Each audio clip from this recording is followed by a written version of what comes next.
नमस्कार दोस्तों, आपका स्वागत है मेरी इस नई YouTube वीडियो में। आज इस वीडियो में मैं सॉल्व कराने जा रहा हूँ टाइम ऑफ सप्लाई चैप्टर के प्रैक्टिकल क्वेश्चंस। तो चलिए स्टार्ट करते हैं बिना टाइम वेस्ट किए।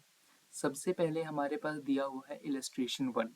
अ machine has to be supplied at site. It is done by sourcing various components from vendor and assembling the machine at site. देखिए यहाँ क्या है कि कोई दो पार्टियां हैं, पार्टी ए और पार्टी बी। पार्टी ए जो है उसको एक मशीन सप्लाई करनी है पार्टी बी को, लेकिन जो मशीन है उसमें कुछ और भी छोटे मोटे कंपोनेंट्स होंगे जो कि उसे मार्केट से खरीदना है और असेंबल करके पार्टी बी को अवेलेबल कराना है। अब ये जो प्रक्रिया है कि जो मशीन जो सप्लाई कर रहा है पार्टी ए और जो अलग अलग बाहर से जो भी छोटे मोटे कंपोनेंट्स लेके उसको असेंबल करके जो पार्टी बी को दे रहा है, उसमें कुछ इवेंट्स हमें इस क्वेश्चन में दिए हुए हैं। पहला इवेंट दिया है 17 सितंबर को। Purchase order with advance of 50,000 is received for machine worth 12 lakh and entry duly made in the seller's book of account। यानी कि जो पार्टी ए है उसको परचेज ऑर्डर मिला है और प्लस में 50,000 रुपए में मिले हैं एज एडवांस। और टोटल जो परचेज कंसिडरेशन है वो कितने का है, वो है आपका 12 लाख का। तो जिस दिन आपको 50,000 रुपए मिले तो पार्टी ए ने क्या किया, अपनी बुक ऑफ अकाउंट में उसको एज एडवांस उसी दिन बुक कर लिया। फिर दूसरा इवेंट होता है 20 अक्टूबर को। The machine is assembled, tested at site and accepted by buyer. यानी कि जो भी, जैसे कि यहाँ पे कॉन्ट्रैक्ट था पार्टी ए पार्टी बी के बीच में कि आपको मशीन जो है असेंबल करके देनी है सारे कंपोनेंट्स के साथ। यहाँ क्या हुआ है कि 20 अक्टूबर को मशीन असेंबल हुई, टेस्ट हुई और बायर ने उसको एक्सेप्ट भी कर लिया। अब उसके बाद थर्ड इवेंट क्या हुआ है, 23 अक्टूबर को आपका थर्ड इवेंट हुआ है कि जो टैक्स इनवॉइस है आपका वो रेज हुआ है।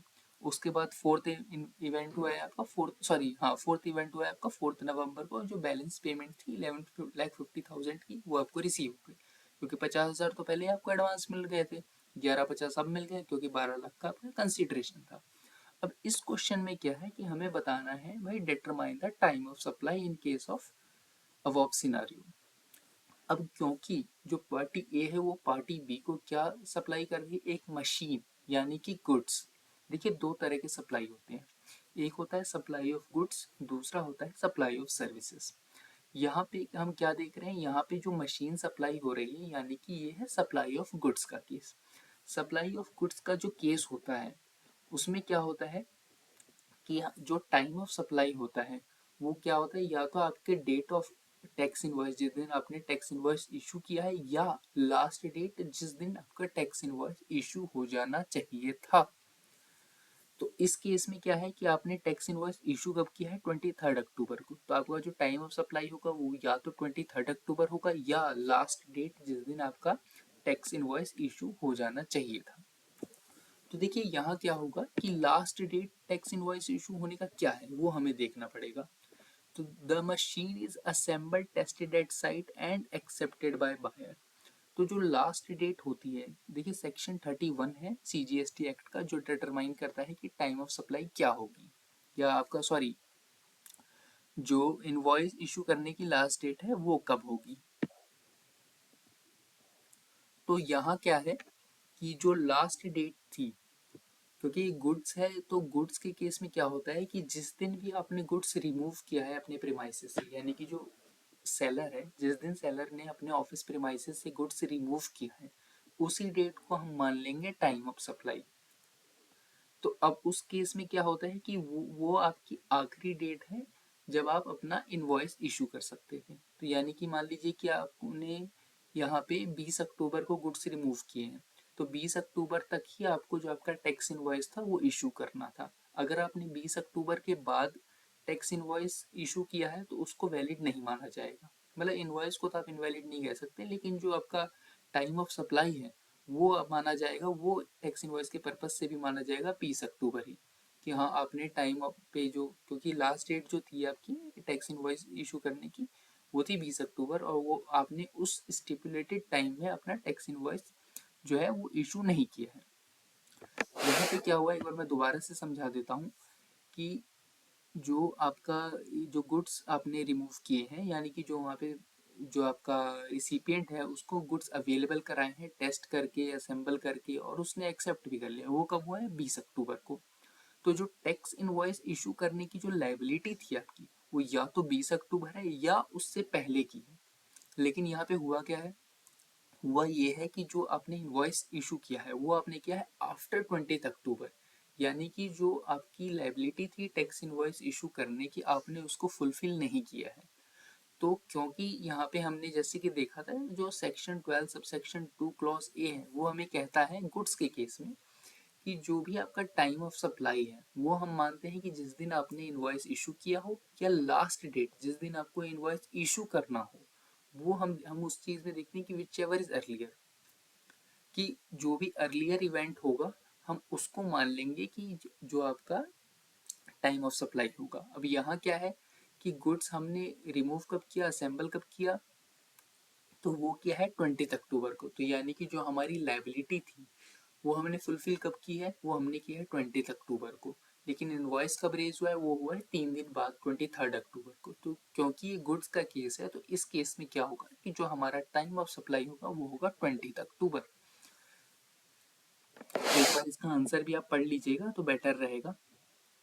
The time of supply for the purpose of payment of tax for the entire amount of 12 lakh is 20th October, which is the date on which the goods were made available to the recipient as per section 31 subsection 1 clause B, and the invoice should have been issued by this date. तो जो invoice है आपका वो या तो जिस दिन आपने सप्लाई की है उस दिन या उससे पहले इशू हो जाना चाहिए था। तो इस केस में आपका टाइम ऑफ सप्लाई क्या हो गया, 20 अक्टूबर। बारी आती है इलस्ट्रेशन 2 की, कि gas is supplied by a pipeline to the recipient, the supply is to be made for a period of 1 year. यानी कि एक कोई पर्सन है जिन्होंने कि अपना कि गैस का कनेक्शन ले रखा है 1 साल के लिए। अब इस केस में क्या है, क्योंकि जो गैस है वो लगातार सप्लाई होती है, तो इस चीज में क्या होता है कि ये जो आपका केस है ये केस हो जाता है आपका कंटिन्यूअस सप्लाई का। तो जो कंटिन्यूअस सप्लाई का केस होता है ये बहुत ही इंपॉर्टेंट कॉन्सेप्ट है और आपके एग्जाम में भी आ सकता है, तो इस चीज को बड़ा ध्यान से समझिएगा। देखिए जो कंटिन्यूअस सप्लाई का केस होता है उसमें क्या होता है कि आपको ऐसा नहीं पता कि जो सर्विस या गुड्स आप ले रहे हैं तो वो किस पर्टिकुलर टाइम पे कंप्लीट हो रही है या फिर किस पर्टिकुलर टाइम में आपको पेमेंट करनी है। कि जैसे यहाँ पे 1 साल का कॉन्ट्रैक्ट दे रखा है तो अभी आपको ये तो पता है कि ये ओवरऑल जो खत्म होगा वो 1 साल बाद खत्म होगा, लेकिन ऐसा तो है नहीं कि जो पेमेंट है आप पूरी 1 साल बाद ही करेंगे। कोई भी ऐसा सप्लायर नहीं है कि वो सर्विस तो आपको 1 साल तक फ्री में दे रहा है उसके बाद फिर पेमेंट देगा, क्योंकि उसका भी कैश फ्लो भी कट जाएगा। तो इस केस में क्या होता है, कंटिन्यूस सप्लाई के केस में क्या होता है कि जो सप्लायर होता है उसके पास ऑप्शन होता है कि वो आपको स्टेटमेंट प्रोवाइड कराएगा। तो जब भी जो सप्लायर है वो आपको स्टेटमेंट प्रोवाइड करा दे कि हाँ जी इतना हमने आपको सप्लाई कर चुके हैं इतनी चीज़ें, तो उसी जो जिस डेट को वो आपको स्टेटमेंट प्रोवाइड करा रहा है उसी डेट को हम टाइम ऑफ सप्लाई मान लेते हैं।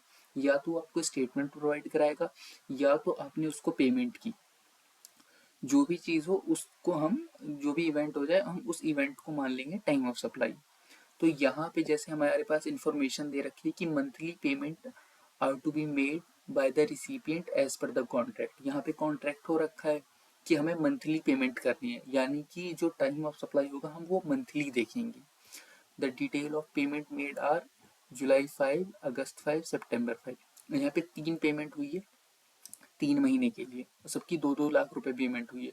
तो यहाँ पे क्या हो जाएगा, आपके 3 टाइम ऑफ सप्लाई हो जाएंगे, पहला जुलाई 5, फिर अगस्त 5 और सितंबर 5। क्योंकि यहाँ पे कोई स्टेटमेंट तो प्रोवाइड कराया नहीं, लेकिन कॉन्ट्रैक्ट के हिसाब से क्या होता है कि आपको पेमेंट कब करनी है, तो जब जब आप पेमेंट करेंगे उसी टाइम को हम टाइम ऑफ सप्लाई मान लेंगे। ये देखिए ये जो चीज़ है ये सिर्फ और सिर्फ कंटिन्यूअस सप्लाई के केस में आती है। कंटिन्यूअस सप्लाई क्या हो गया कि आपको कोई कॉन्ट्रैक्ट हो रखा है और वो लगातार चलता जा रहा है।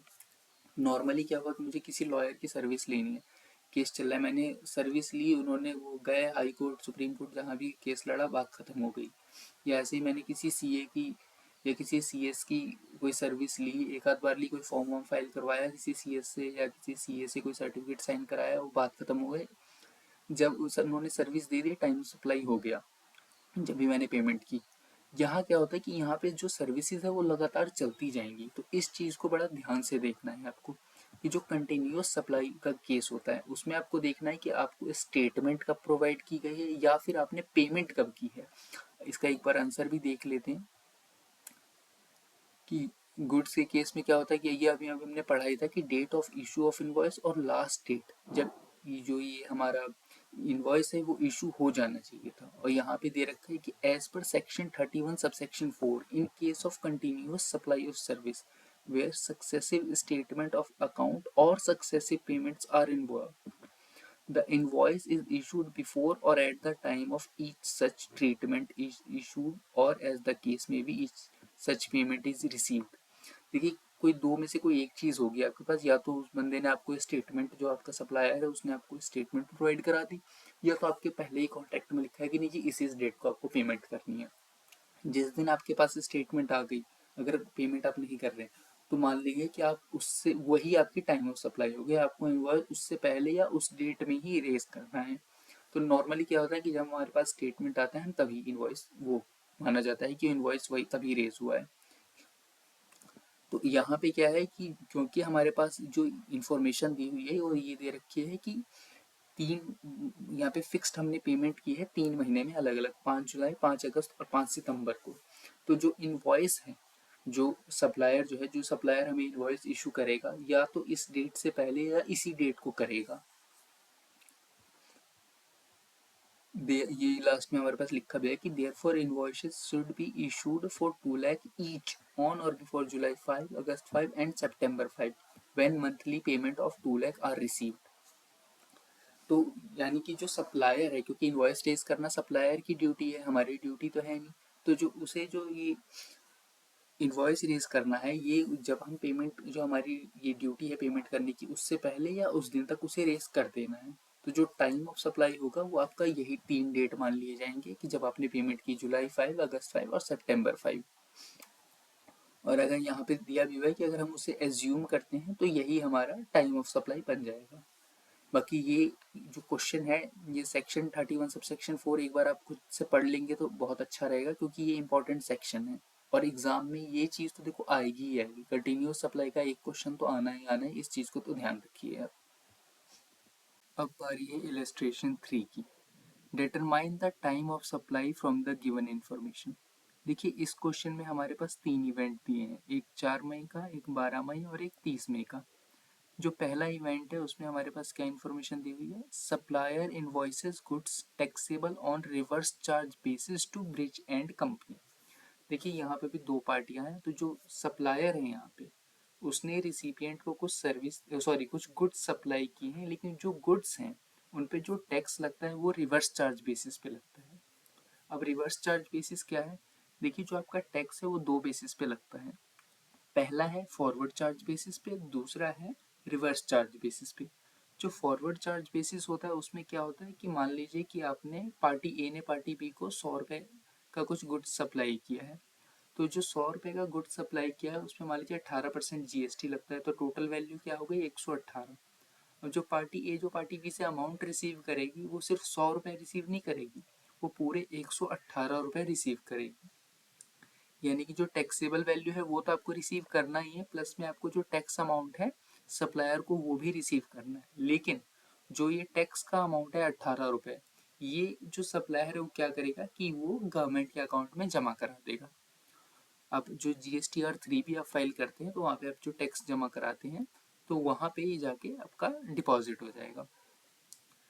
और जो आपके बैंक अकाउंट में जाएंगे वो सिर्फ 100 रुपये, मतलब रिसीव तो आपको पूरे ही होंगे, 118 ही होंगे, लेकिन जो आपका खुद का पैसा है वो सिर्फ 100 रुपये ही माना जाएगा। जो 18 रुपये है वो गवर्नमेंट का पैसा है जो आपके पास एज अ लाइबिलिटी खड़ा रहेगा। लेकिन जो रिसिपिएंट है उससे लेने आपको पूरे ही हैं 118 रुपये। लेकिन जब रिवर्स चार्ज की बारी आती है, रिवर्स चार्ज के केस की हम बात करते हैं, तो उस केस में क्या होता है कि जो गुड्स की वैल्यू है वो तो 100 प्लस जीएसटी 118 हो जाती है, मतलब वैल्यू तो 100 रुपये ही रहेगी, प्लस उसमें 18 रुपये टैक्स उसमें भी लगना है। लेकिन वहाँ पे क्या होता है कि जो सप्लायर होता है वो रिसिपिएंट से सिर्फ 100 रुपये ही लेता है, यानी कि जो टैक्सेबल वैल्यू था सिर्फ वही लेता है, जो टैक्स होगा वो ये रिसीव नहीं करेगा और ना ही इसे गवर्नमेंट को जमा कराना है। तो रिवर्स चार्ज के केस में क्या होता है कि जो रिसिपिएंट है गुड्स का, वही आपका वो पेमेंट तो 100 रुपये आपको कर रहा है और जो 18 रुपये है वो खुद से सेंट्रल गवर्नमेंट को जमा कराएगा, वो खुद से अपने रिटर्न में फाइल करेगा वहाँ पे रिवर्स चार्ज की डिटेल देगा और जो टैक्स का अमाउंट है खुद से ही जमा कराएगा। तो यानी कि रिवर्स चार्ज के केस में क्या होता है कि जो टैक्स जमा कराने की लायबिलिटी है वो सप्लायर पे नहीं आती, खुद रिसिपिएंट ऑफ गुड्स या सर्विस जो भी है उसी पे आती है। अब जब बारी गुड्स की आती है तो गुड्स के केस में क्या होता है कि जैसे फॉरवर्ड चार्ज मैकेनिज्म के केस में तो क्या होता है कि टाइम ऑफ सप्लाई आपका हो गया कि जिस दिन आपने गुड्स रिमूव किया है वो दिन या उससे पहले का जो भी डेट है वो आपका टाइम ऑफ सप्लाई हो गया। लेकिन जब बारी आती है रिवर्स चार्ज के केस में, यहाँ पे हमें तीन चीजें देखनी पड़ती हैं। पहली चीज कि जिस दिन आपने इनवॉइस इशू किया है, जिस दिन आपने इनवॉइस इशू किया है, पहली चीज तो हम यहाँ इस केस में क्या होता है कि हम उसे टाइम ऑफ सप्लाई नहीं मानते हैं, जैसा कि हम फॉरवर्ड चार्ज मैकेनिज्म के केस में करते थे। रिवर्स चार्ज मैकेनिज्म के केस में क्या होता है कि जिस दिन आपने इनवॉइस इशू किया है उसके 30 दिन हम देखेंगे कि उसके 30 दिन बाद, या जिस दिन आपको गुड्स रिसीव हो गया, या जिस दिन आपको पेमेंट रिसीव हो गई, इन तीनों इवेंट में से जो भी अर्लीस्ट इवेंट होगा उसको हम टाइम ऑफ सप्लाई मान लेंगे। अब यहाँ क्या हुआ है कि 4 मई को हमने टैक्स इनवॉइस रेस किया है, तो टैक्स इनवॉइस रेस करने के 30 दिन बाद तक कौन सा दिन होगा? 3 जून, यहाँ पे दिया भी हुआ है आपको। दूसरा, हमने गुड्स कब रिसीव किया है? गुड्स हमने रिसीव किया है 12 मई को। तीसरा, पेमेंट हमारे पास कब आई है? 30 मई को। अब ये तीनों में से जो अर्लीस्ट इवेंट है वो कौन सा है? तो वो जो अर्लीस्ट इवेंट है वो है आपका 12 मई। देखिए यहाँ पे आपको 4 मई नहीं देखना है, आपको जून 3 देखना है। जिस दिन आपने इनवॉइस इशू किया उसमें आप 30 डेज प्लस कर लेंगे, तो डेट आपकी कौन नई डेट कौन सी आ जाएगी? जून 3। यहाँ पे आपको बहुत अच्छे से ध्यान रखना पड़ेगा कि अगर फॉरवर्ड चार्ज का केस है तो मई 4 को मई 4 ही रखना है, लेकिन रिवर्स चार्ज का केस है तो आपका जिस दिन भी आपने इनवॉइस इशू किया है उसमें ऐड आप 30 डेज ऐड कर देंगे।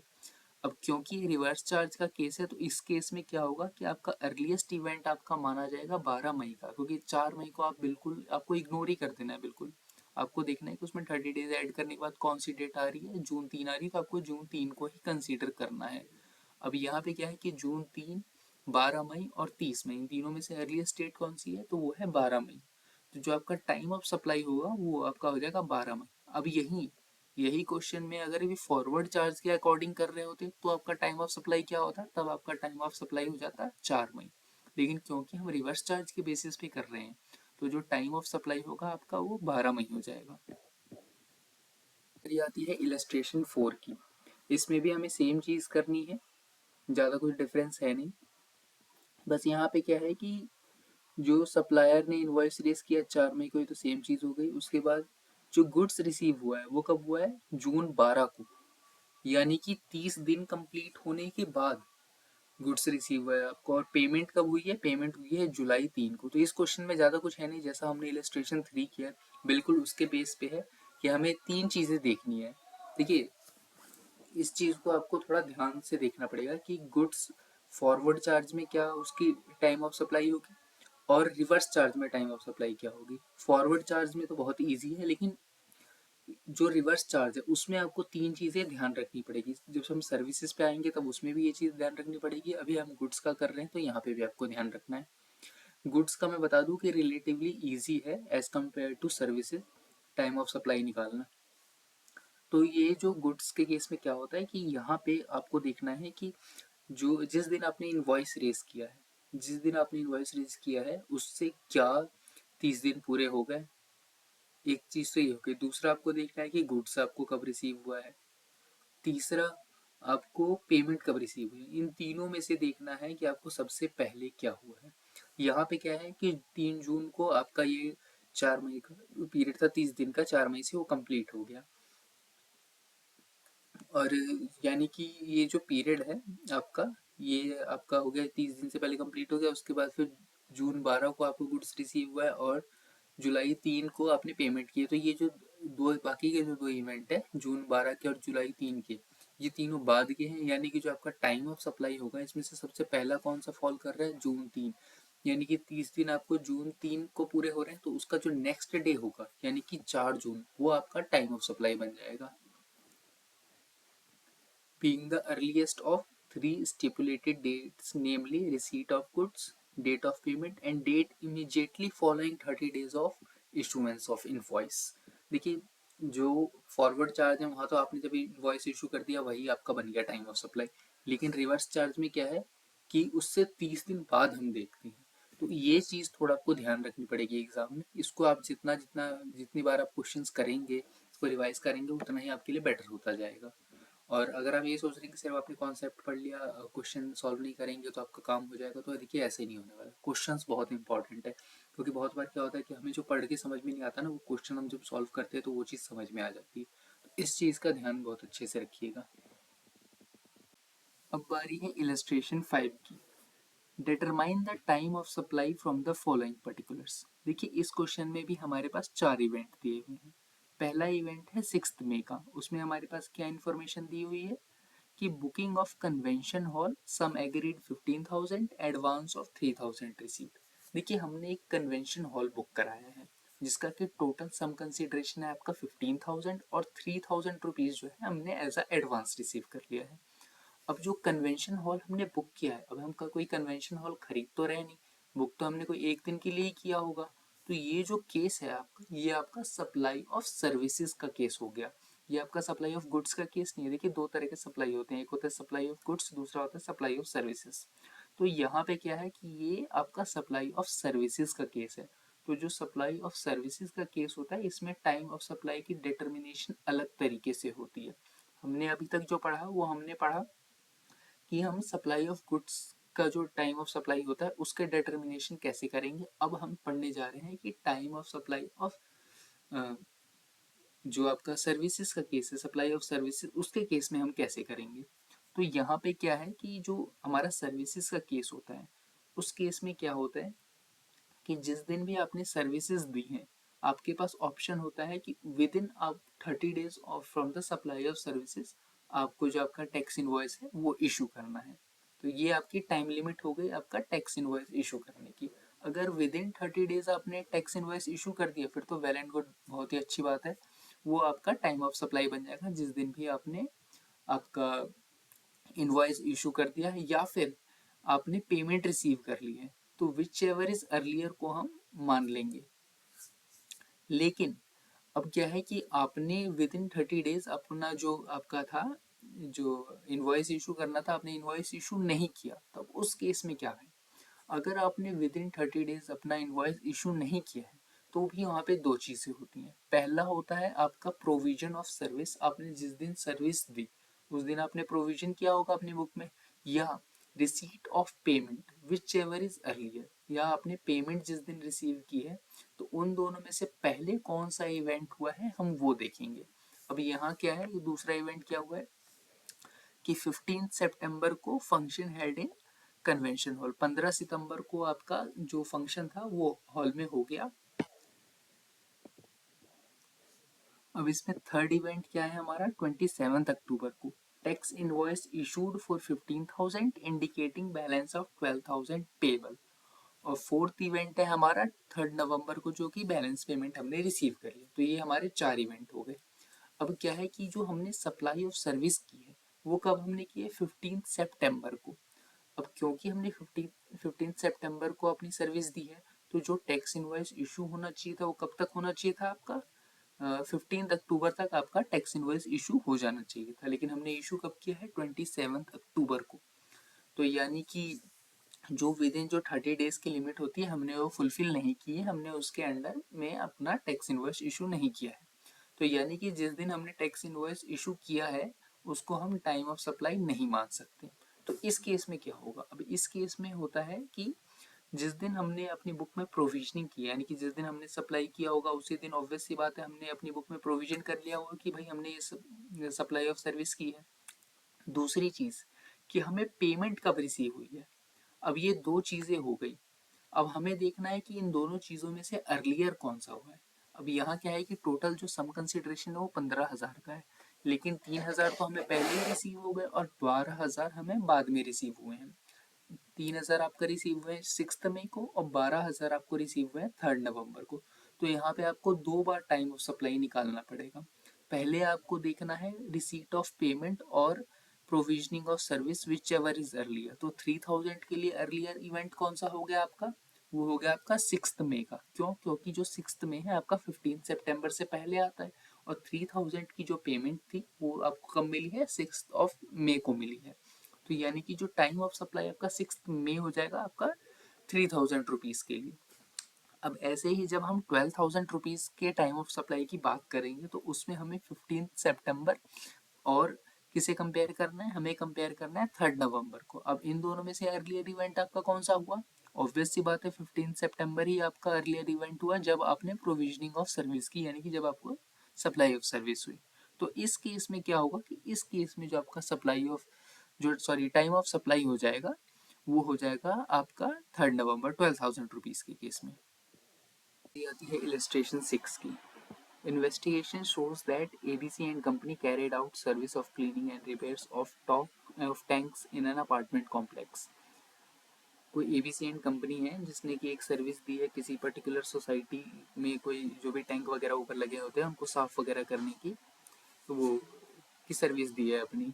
और उन्होंने अब जो सोसाइटी वाले लोग हैं उन्होंने जो अपनी पेमेंट दिखाई है अपनी बुक्स में, यानी जो सोसाइटी का रजिस्टर्ड होता है उसमें दिखाया है कि 4 अप्रैल को उन्होंने पेमेंट किया है। The date of work are not clear from the record of ABC and company. ABC have company and has not issued invoice और enter the payment in its book of account. देखिए ये जो question है, इस question में हमारे पास कोई detail है ही नहीं। ना हमारे पास ये डिटेल है कि हमने सर्विस कब दी है, ना हमारे पास ये डिटेल है कि हमने कोई इनवॉइस इशू किया, ना ही हमारे पास ये डिटेल है कि जो सप्लायर उसने पेमेंट कब रिसीव की। अब जब हमारे पास कोई डिटेल है ही नहीं तो हम टाइम ऑफ सप्लाई निकालेंगे कैसे? तो इस केस में क्या होता है, जब इस तरह की हमारे पास कोई इन्फॉर्मेशन नहीं होती है तब आपका एक सेक्शन है, section 13 sub section 2 clause C, वो आपका अप्लीकेबल हो जाता है। उसमें क्या होता है कि अगर जो ये है सर्विस रिसीवर है, ये अपनी बुक में कब दिखा रहे हैं कि हमने कैश पेमेंट की है 4 अप्रैल को। अब क्योंकि हमारे पास कोई दूसरी इन्फॉर्मेशन है ही नहीं तो हम इसी को मान लेंगे, 4 अप्रैल को ही मान लेंगे टाइम ऑफ सप्लाई। ये बहुत ही थोड़ा अजीब सा क्वेश्चन है, मैं समझ सकता हूँ, लेकिन अब जो है सो यही है। इसमें क्या है कि क्योंकि जब हम टाइम ऑफ सप्लाई हमारे पास कोई भी डिटेल नहीं है, ना इनवॉइस की डिटेल है, ना पेमेंट की डिटेल है, ना प्रोविजन ऑफ सर्विस की डिटेल है, तो उस केस में क्या होता है कि जो भी हमें जो सोसाइटी ऑनर्स ने बताया कि हमने तो इस दिन को कैश पे किया था तो हम उसी को टाइम ऑफ सप्लाई मान लेंगे। क्यों? क्योंकि हमारे पास कोई दूसरी इन्फॉर्मेशन है ही नहीं। अगर हमारे पास इनवॉइस होता, पेमेंट की डिटेल होती है, प्रोविजन की सर्विस की डिटेल होती, तब हम उसको अलग तरीके से ट्रीट करते। लेकिन अब हमारे पास कोई डिटेल है ही नहीं तो इस केस में हम क्या करेंगे कि जो डेट हमने अपने रजिस्टर्ड में पेमेंट की डेट दिखा रखी है उसी को हम टाइम ऑफ सप्लाई मान लेंगे। बारी की क्वेश्चन 7 की। Determine the time of supply from the given information. Assume that service being supplied is taxable under reverse charge. यानी कि यहाँ पे सर्विसेज का केस है प्लस रिवर्स चार्ज का केस है।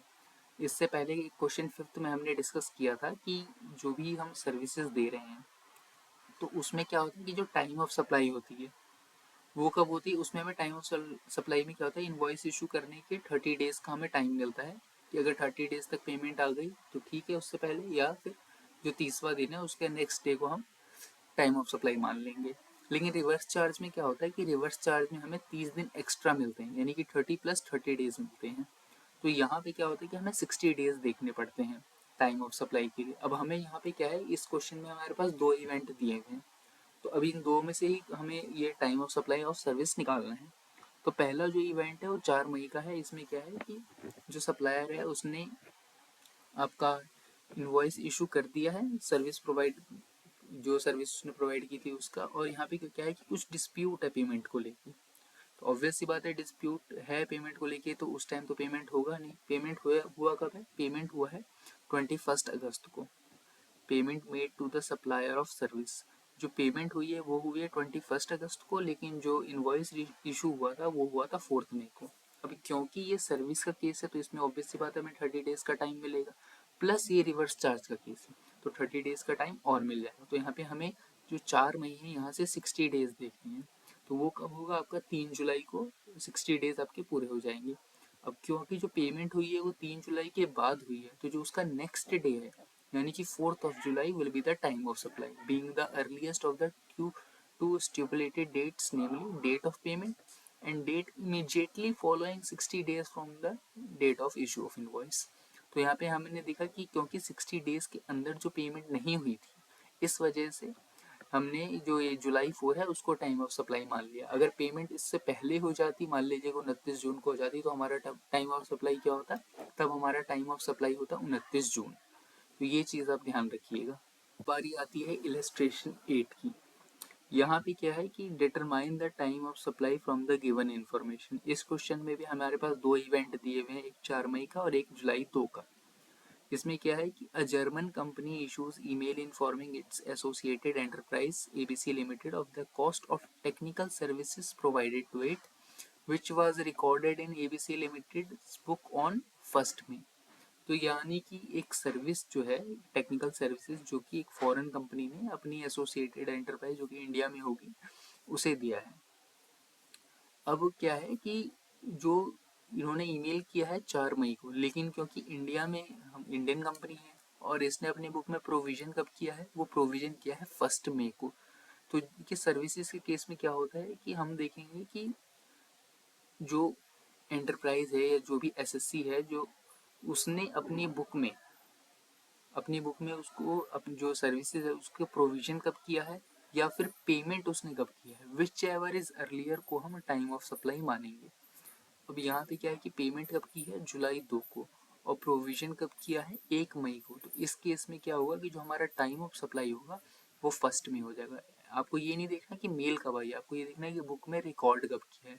इस चीज़ में आप कंफ्यूज हो सकते हैं कि 1 में होगा आंसर या 4 में होगा, क्योंकि यहाँ पे देखिए टाइम इतना तो आपको कॉन्सेप्ट समझ में आ ही गया होगा कि जुलाई 2 तो आंसर नहीं होगा, बस आपको 4 में और 1 में कंफ्यूजन हो सकता है एग्जाम में। तो इस चीज़ को ध्यान रखिए कि आपने अपनी बुक में रिकॉर्ड कब किया है, आपको वो देखना है, ये नहीं कि आपको मेल कब आया है।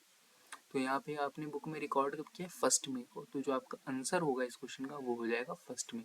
तो जो इलस्ट्रेशन 8 का जो टाइम ऑफ सप्लाई है वो है 1 में।